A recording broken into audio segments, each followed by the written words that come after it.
Hey, Pastor Dana here. Between Friday, August 28th and Thursday, September 4th, I had a series of glimpses and dreams that got longer each night. And I'm seeing more and more things in my dreams that are apocalyptic,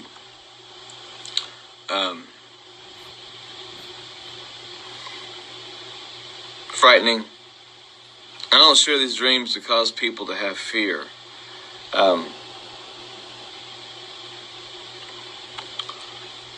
But I saw the calendar of December, and I saw a finger underlined slowly and like it was pushing, slowly and forcefully, under the name December. Flipped over to January, and then underlined it just as slow and was pushing.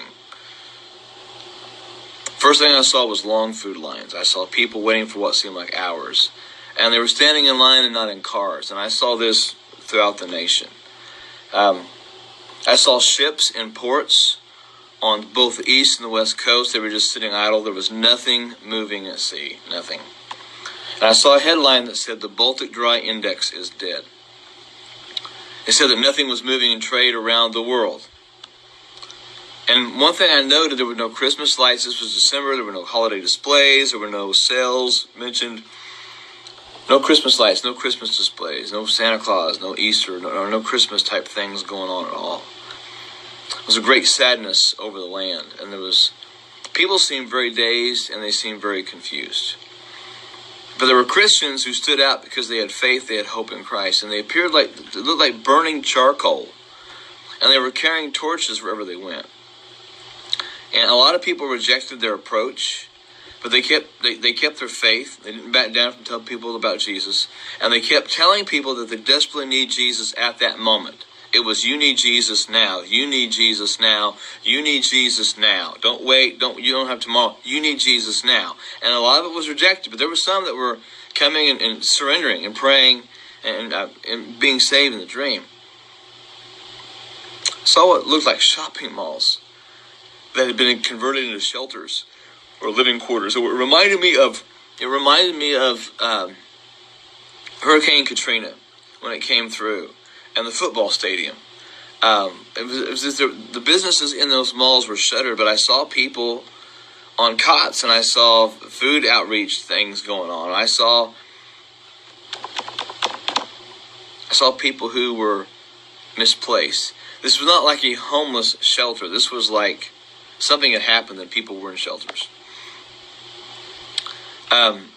I continued to see shuttered properties. I saw people in homes who were wearing coats, while the windows they were looking at closed curtains, and that's been a consistent thing in the dreams. People inside their homes looking at what's going on. And when people were looking out the curtains came back far enough that I could see more of the snow-like stuff that was on the road. It was dingy, it was dark, it was gray. It wasn't white, pure snow like after a first fresh snowfall. I saw headlines. I said, nationwide outages plagued the Southwest. Another headline that said, Americans don't know who to blame for darkness. And some of the darkness in the area is stretched into Canada. It was north. It wasn't everywhere, but I saw America as lights flickering. And it was like I saw the whole contour outline of the United States of America, including Alaska and Hawaii. And it was like it was a light flick, like right before a light goes out, it flickers, it starts flashing. That was what it looked like. It was like America was a light bulb about to go out.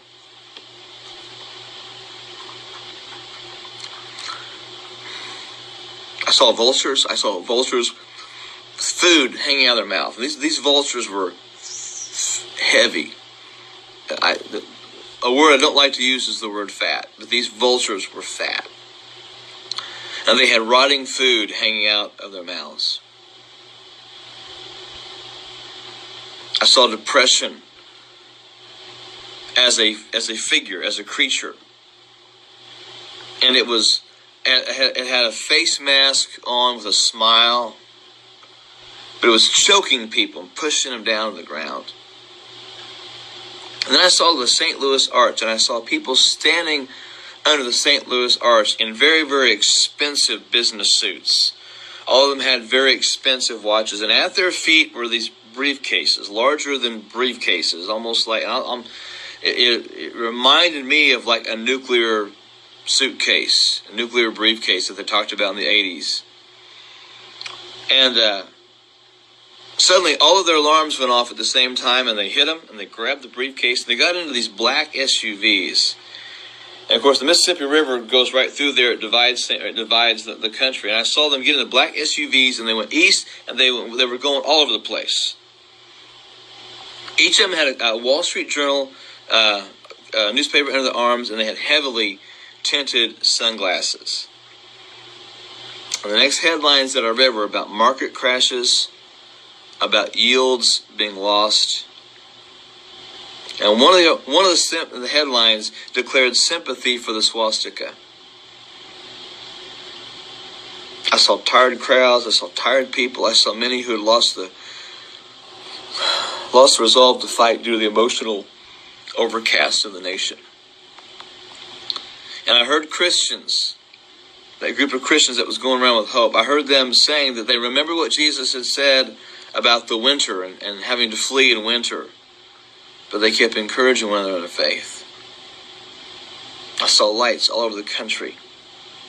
I knew that these lights were churches, whether they were churches like we think of today, or whether they were house churches.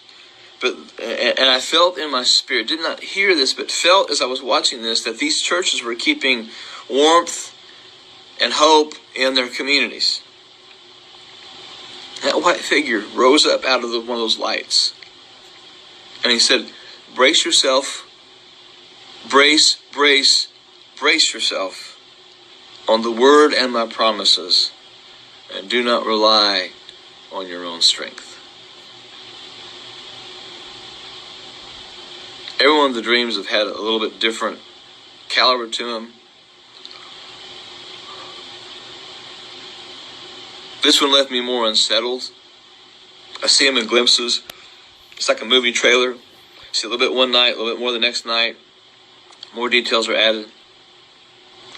But the scenes of people in the shelters, the food lines, the Baltic Dry Index being dead really, really, really stood out to me. And those are things that are heavy in my mind. And I'm not going to try to interpret these dreams. I feel that as a watchman, I'm just supposed to share them. I think some of what's going to happen is obvious. I'm continuing to see more and more of the things that I have seen in dreams are happening and coming to pass. I'm trying to justify what I'm saying in my dreams. I just believe the Lord's showing me things to warn the church. And look, if you're not prepared, if you don't have some of the food and things like that, you might be in trouble with that.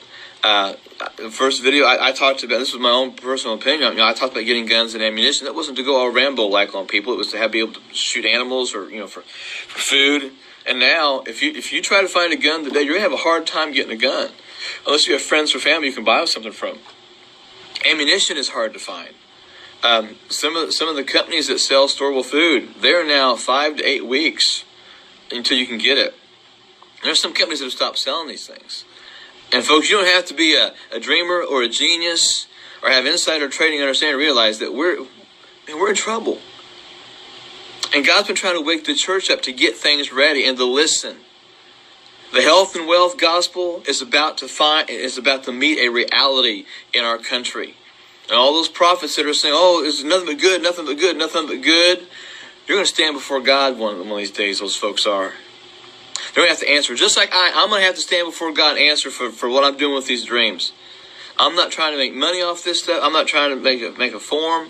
A friend of mine put another Facebook page together for me that I've not even looked at. You know why? Because people are having trouble finding the dreams in those situations. My Facebook page has exploded. I can't even get through my own Facebook page on a daily basis. He also set up an Instagram account because so many people are trying to make contact with me through Instagram. I don't have an account. And we're trying to get the messages out, and that's the reason for this. It's not about me getting a big head, because I still pastor my church. I still live in the same house. I still drive the same car. I'm not making major changes because of all this stuff with the dreams, but I am trying to warn the church. Things are coming. And pastors and prophets, you're telling your people it's going to be okay. I fear for you. I fear for you. So please, folks, pray aggressively, pray specifically, pray strategically. Say, Lord, what should I do for my family? And get on it. Get on it, get on it, get on it. I've been saying this since June. I'm going to keep saying what the Lord shows me, keep sharing the dreams the Lord shares me, but I can't make you do anything. I know what I've done for me and what I continue to do for me and my family. Folks, don't ignore the warnings. That's all I'm going to say.